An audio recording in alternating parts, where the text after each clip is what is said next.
பிரியங்கா விஜய் டிவியை குவிட் பண்ணிட்டாங்க. Super singer ஷோல இருந்து தூக்கிட்டாங்கன்னு சொல்லிட்டு நியூஸ் வந்துச்சு. அண்ட் போன வாரம் சூப்பர் சிங்கர் ஜூனியர் 10 ஆங்கரிங் பண்ணியிருக்க மாட்டாங்க. அதுக்கு பதில் லட்சுமி பிரியா மகநதி சீரியல்ல இருந்து காவேரி தான் பண்ணியிருப்பாங்க. ஸோ இனிமேல் புது ஆங்கர் லட்சுமி பிரியா தான் சூப்பர் சிங்கர்னு சொல்லிட்டு அப்படின்னு நினைச்சிட்டு இருக்கிறப்ப இன்னைக்கு ப்ரோமோல வந்து பார்த்தீங்கன்னா மறுபடியும் பிரியங்கா ரீஎன்ட்ரி கொடுத்துட்டாங்க. ஸோ ஒரே ஒரு வாரம் மட்டும் தான் லட்சுமி பிரியா ஆங்கரா பண்ணியிருக்காங்க. அண்ட் அடுத்த வாரமே பார்த்தீங்கன்னா பிரியங்கா ஓவர் டேக் பண்ணிட்டாங்க. ஸோ மேரேஜ்னாலும் வந்து பார்த்தீங்கன்னா ஒரு வாரம் மட்டும் பிரியங்கா லீவ் எடுத்திருக்க மாதிரி தெரியுது. ஸோ சூப்பர் சிங்கர்ல இருந்து பிரியங்காவை தூக்கவே முடியாதுன்னு சொல்லிட்டு மறுபடியும் ப்ரூவ் பண்ணிட்டாங்க.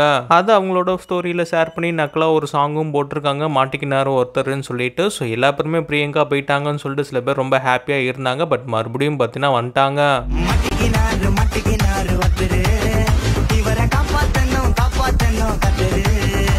அண்ட் ப்ரோமோவையும் டவுன்லோட் பண்ணி அவங்களோட ப்ரொஃபைலில் ஷேர் பண்ணி கன்ஃபார்ம் பண்ணியிருக்காங்க, நான் மறுபடியும் வந்துட்டேன் அப்படின்ட்டு. ஸோ பிரியங்கா போன வருஷம் குக் வித் கோமாளியில் சொன்னது தான். ஸோ எந்த ஒரு காரணத்துக்காண்டியும் என்னோட ஷோவை நான் யாருக்குமே விட்டு கொடுக்க மாட்டேன் அப்படின்னு சொல்லிட்டு ஸோ அதை மறுபடியும் ப்ரூவ் பண்ணிட்டாங்க.